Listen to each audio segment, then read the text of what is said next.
qui a donné les clés de la connaissance, ce qui permet de lier et de délier sur terre, d'être maître de tout et de tous.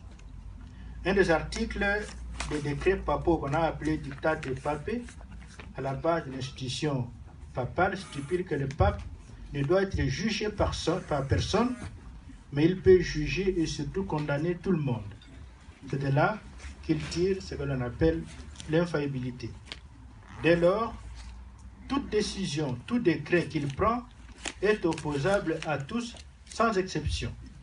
Il y a eu de multiples décrets, de multiples bulles, parmi lesquelles une des bulles qui nous concerne, la bulle qu'on appelle Romanus Pontifex, qui a été écrite le 8 janvier 1453 par le pape Nicolas V, de son vrai nom Tommaso Paratuselli. Il a vécu entre 1398 et 1455. Donc cette bulle dit ceci: nous concédons au roi Alphonse, qui était le roi du Portugal,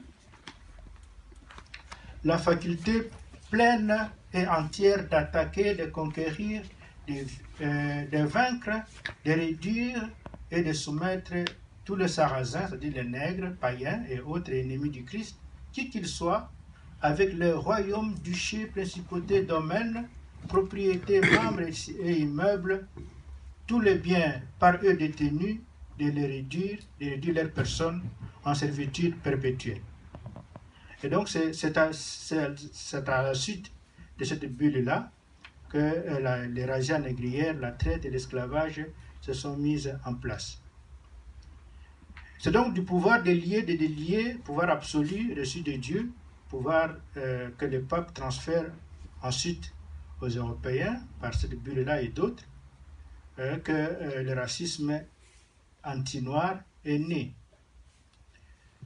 Car les Noirs sont supposés être des païens, c'est-à-dire ennemis de Dieu, qui doivent être soumis par la force des armes.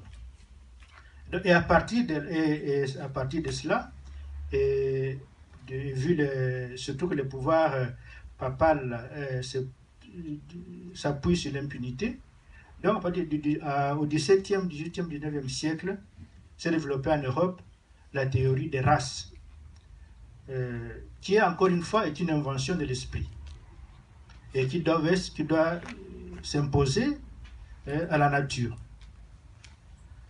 Donc le racisme vient de la hiérarchisation des hommes